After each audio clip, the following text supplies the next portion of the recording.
પ્રધાનમંત્રી શ્રી નરેન્દ્રભાઈ મોદી જાપાન જઈને આવ્યા અને ક્વેડની મોટી મિટિંગ થઈ અને ઘણા બધા અગત્યના નિર્ણયો થયા. કારણ કે જો બાઇડન હતા, મોદી સાહેબ હતા, આવા મોટા મોટા દેશના બધા આગેવાનશ્રીઓ હતા. એના અગત્યના નિર્ણયો થયા. એ બાબતે તાત્કાલિક એક જોઈન્ટ પાર્લામેન્ટરી કમિટી દિલ્હીમાં ગોઠવાય અને મને બોલાવે અને રાતે 11:30 PM ફોન ના આવે.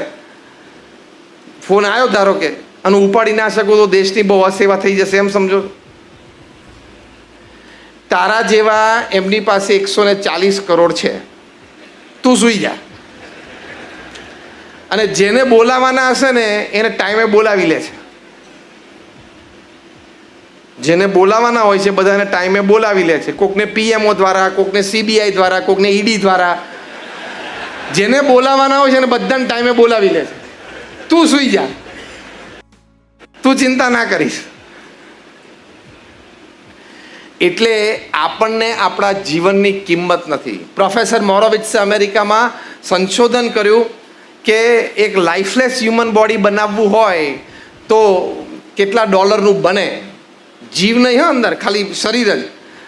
તેમણે કહ્યું કે $5 ટ્રિલિયન બને. અમેરિકાનું દેવું નથી આટલું. તો 100 વર્ષનું જીવન જીવવું એટલે આ પ્રોફેસર મોરોવિટ્સે કીધું કે 1 સેકન્ડ આપણી 5 કરોડ રૂપિયાની છે.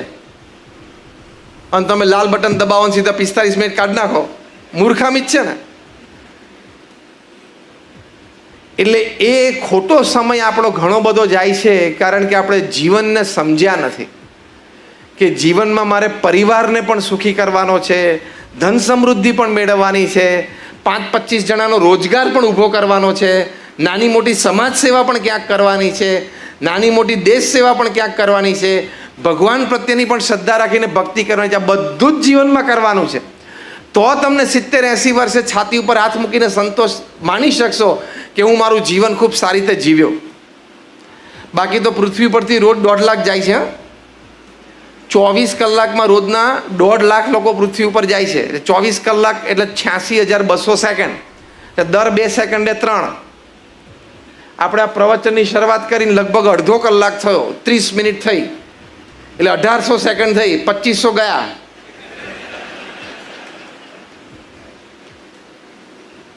રોજના 1.5 લાખ. અને ભગવાનની ઈચ્છા હોય અને કાલ સવારનું આખું ફોકસ 26મી તારીખનું કલોલ ઉપર મૂકી દેતો કે 1.5 લાખ અહીંથી જ ઉપાડવા છે તો આખા શહેરનો કાર્યક્રમ પૂરો કરી નાખે. એટલે જીવનને સમજવું પડે કે આ 70-80 વર્ષનું જીવન છે, 5-10 પ્લસ માઇનસ ભગવાનની ઈચ્છાથી, એ કેવી રીતે જીવવું. તો એમાં પ્રથમ વાત પારિવારિક મૂલ્યો માટે પ્રમુખ સ્વામી મહારાજ આ કરતા કે તમે તમારા પરિવારજનો સાથે સમય વિતાવો. પ્રમુખ સ્વામી મહારાજને આટલી જવાબદારી વચ્ચે અમારા સંતો માટે કેટલો સમય વિતાવ્યો છે. તમારે તો 2 જ દીકરા છે તો એને મોટા કરતાં કરતાં એક દીકરી દીકરો એને 20 વર્ષના કરતાં સુધીમાં તો તમે લગભગ 5-10 વખત પતિ પત્ની બંને આમ હાથ જોડીને હાથ પછાડીને બોલી ગયા હોય કે આના કરતાં તો તું અધૂરું વાક્ય પૂરું કરો. તમે ઘણું બધું બોલ્યા છો, આના કરતાં તો તું એમ કરીને પાછળનું અડધું વાક્ય ઘણું હશે. અમને 1200 સંતોને પ્રમુખ સ્વામી મહારાજ દીક્ષા આપીને આજે અમને 1200 સંતોને મહંત સ્વામી મહારાજ સાચવી રહ્યા છે. આમ તો 13 સુધી, મહંત સ્વામી મહારાજ હમણાં 108 જણાને દીક્ષા આપી ચાણસદમાં. તો 1300 જણા માટે કોઈ દિવસ મહંત સ્વામી મહારાજ એવું બોલ્યા નથી કે મારે આને કેમ કરવું, શું કરવું, કેવી રીતે ચલાવવું. એટલો જ પ્રેમ. A saint can love like 1000 mothers. એક સંત છે 1000 માતાનો પ્રેમ આપી શકે છે. એ અમે 1300 સંતોએ પ્રમુખ સ્વામી મહારાજને મહંત સ્વામી મહારાજ પાસે અનુભવ કર્યો છે. એક સંતને તમે પૂછો તો પ્રમુખ સ્વામી મહારાજ મહંત સ્વામી મહારાજના 100 પ્રસંગો એની પાસે પર્સનલ 1-on-1 બનેલા છે. ત્યાં ભરૂચમાં મારે એક સંત છે, થોડા બીમાર છે, કે એવી મોટી અવસ્થા નથી, પણ તમને આશ્ચર્ય થશે કે થોડી પ્રોલોંગ બીમારી છે. 4 વર્ષમાં મહંત સ્વામી મહારાજ ગુરુપદે આવ્યા લગભગ 6 વર્ષ થયા. છેલ્લા 6 વર્ષમાં કદાચ 51 વખત વ્યક્તિગત રીતે મહંત સ્વામી મહારાજ એનો હાથ પકડીને પૂછ્યું કે તારે કેમ છે, દવા બરોબર લે છે કે નહીં, કોણ ડૉક્ટર છે. મોર દેન 50 ટાઈમ્સ. એ તો તમે તમારા ઘરમાં તમારા પત્ની બીમાર હોય ને 3 દિવસ તો 3 દિવસમાં તમે 10 વખત નહીં પૂછ્યું હોય. તમે તમે એકવાર જોઈ લો કે ના તો હરે ફરત પતી ગયું, સારું થઈ ગયું.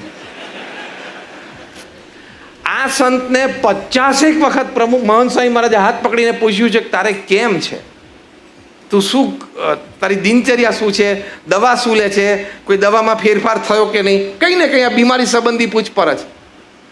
શું પર્સનલ ટચ કહેવાય, અનબિલિવેબલ. એટલે ધારો તો આપણે સમય આપી શકીએ, કોઈને સમયની ખેંચ નથી. કોઈ એમ કે મારે સમય બહુ ટૂંકો પડે છે, તો સમજવાનું કે બેમાંથી એક કારણ, કાં તો તને સમયનું આયોજન આવડતું નથી, કારણ કે 24 કલાક બહુ સમજીને ગોઠવ્યા છે. જો બાઇડન પાસે પણ 24 કલાક છે, મોદી સાહેબ પાસે પણ 24 કલાક છે, પ્રમુખ સ્વામી મહારાજ મહંત સ્વામી મહારાજ પાસે પણ 24 કલાક હતા ને છે, અને આપણી પાસે 24. આ તો સારું છે આપણે અત્યારે ભગવાન પ્રગટ નથી થતા, બાકી પ્રગટ થાય પહેલો પ્રશ્ન 24નું તમે ગોઠવ્યું કેવી રીતે? 26નું ગોઠવો ને ત્યાં વચ્ચે પાછો કોઈ બીજો દોઢ થાય, 27નું ગોઠવો. સમય બહુ સમજીને ગોઠવ્યો છે. પરિવાર સાથે તમે સમય કાઢીને બેસો એટલે જે આપણે વાત કરી, હૂંફ, પ્રેમ, લાગણી, એકપણું, નિષ્કપટપણું, એ બધું જ પરિવારમાં સદગુણો ખીલે છે, અને પછી પારિવારિક જીવનનો આનંદ આવે છે. એકવાર એક વ્યક્તિ અમારા મંદિરમાં એના 14 વર્ષના દીકરાને લઈને આવે, સ્વામી આ સિગરેટ પીવે છે.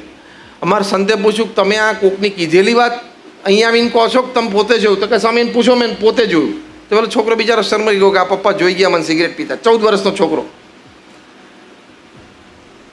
પછી અમારા સંત બે સાથે બેઠા, છોકરાને બાજુ પર મૂકીને પહેલાં એના પપ્પાને પ્રશ્ન પૂછ્યો, તમે સિગરેટ પીવો છો? તો કે હા.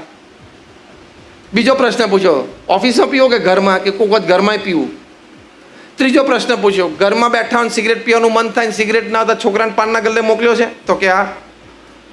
તમારા સંત કે બસ ચેપ્ટર એન્ડ્સ, અહીં વાર્તા પૂરી થઈ ગઈ. આ છોકરાએ તમને સિગરેટ પીતા જોયા, ઘરમાં પીતા જોયા, તમે એના પાનના ગલ્લે મોકલ્યો, એટલે એના પગ એ તરફ ચાલતા થયા. છેલ્લો ત્રીજો કાર્યક્રમ એક બાકી હતો, જાતે કરી લીધો. તમે સમય આપીને સાથે બેઠા હો તો તમને બધો ખ્યાલ રહે, ખબર પડે. હા તો પેલો છોકરો બિચારો રિપોર્ટ કાર્ડ લઈને આવે કે આ રિપોર્ટ કાર્ડ, પપ્પા પરીક્ષામાં પાસ થઈ ગયો. પાસ થઈ ગયો ને? તો ક્યાં સારું ને? તો ક્યાં મમ્મીને રિપોર્ટ દેખાડજો? તો ક્યાં લે મમ્મી પાસે સહી કરાવી લેજે. જોતો ખરો, રોજ સવારમાં ઉઠીને છાપા પોળા કરીને તું બેસ જ, અને સેન્સેક્સ કેટલું વધ્યું ઘટ્યું, શેર બજારના ભાવ ક્યાં વધ્યા ઘટે એ જોવે. તો એકવાર છોકરાના માર્ક્સ મેથેમેટિક્સમાં ગઈ વખતે 50માંથી 40 હતા, વખતે 22 આવીને ઉભા રહ્યા, ખબર પડી. બોલો તમને હમણાં કીધું હોય ને કે આઈપીએલના 5 પ્લેયરના નામ બોલો, એટલે તમે મને 25ના નામ આપો, હા કે ના? આ છૂટથી બોલો. તમને કીધું હોય બોલિવૂડના મને 5 આપો, તો પછી કેટલા આપી શકો ખબર નહીં. હા, તમે એમ કહો બોલિવૂડની 5-7 રિયલ સ્ટોરી કહો, એટલે તમે એ પણ કહી શકો. પણ જો હમણાં તમને પૂછું કે તમારા દીકરા દીકરીના 5 મિત્રોના નામ મને આપો, તો તમે 90% ફેલ થશો. છાતી ઉપર એકવાર હાથ મૂકીને મને હાકે નાખો. તે પેલા બોલિવૂડના નામ તમારી માટે અગત્યના છે, આઈપીએલના નામ અગત્યના છે, તમારા સંતાનો જેની સાથે સમય કાઢે છે, જ્યાંથી એ સંસ્કાર શીખીને અથવા ધોઈને આવે છે, એના નામ ને ગામ ને એનું પરિવારનું બેકગ્રાઉન્ડ જાણવાની જરૂર છે. પછી આવું થાય છોકરો સિગરેટ પીવે છે, પણ તું કરતો તો શું અત્યાર સુધી? આમાં છોકરા કરતાં બાપનો અને માનો વાંક વધારે સમજવાનો. હાર્વર્ડ યુનિવર્સિટીના એક સ્ટડી પ્રમાણે એ લોકોએ લખ્યું છે, the first curse words that the children learn is from their parents and especially from their mothers. પહેલી ગાળો બોલતા બાળકો ક્યાંથી શીખે છે? માતા પિતા પાસેથી, અને એમાં એની માતા પાસેથી. આ હાર્વર્ડ યુનિવર્સિટીનો સર્વે છે. તમે સમય કાઢીને એની સાથે બેસો એટલે એને સંસ્કાર પ્રાપ્ત થાય. પ્રમુખ સ્વામી મહારાજ આ વાત બહુ જ કરતા, એમને વર્ડ ટુ વર્ડ અને લેટર ટુ લેટર હું કોટ કરું છું.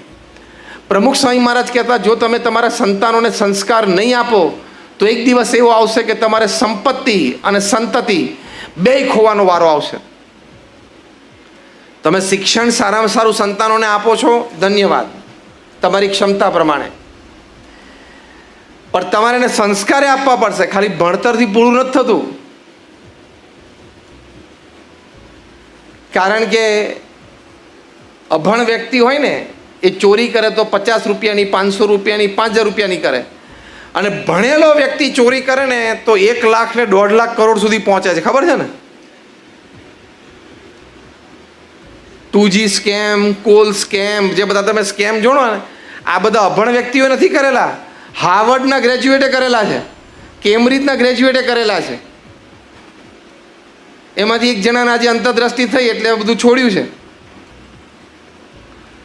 એટલે કહેવાની વાત એ છે કે શિક્ષણની સાથે તમારે સંસ્કાર આપવા પડે.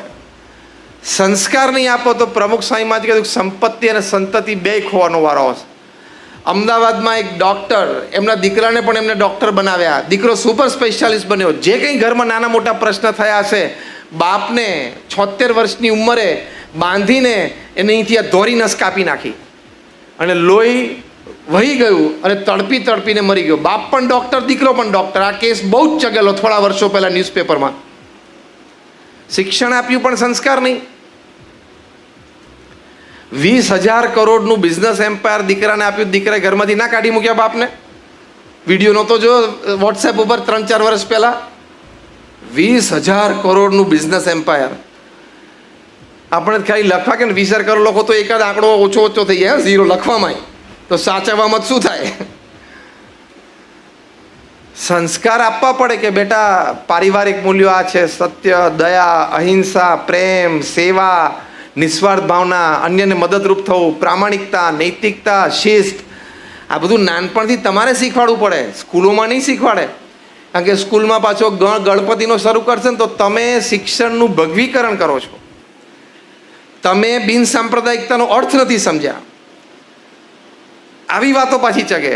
એટલે ગણપતિનો નહીં ચાલે, ગધેડાનો જ ચાલશે. પછી મોટો થઈને કેવો થાય?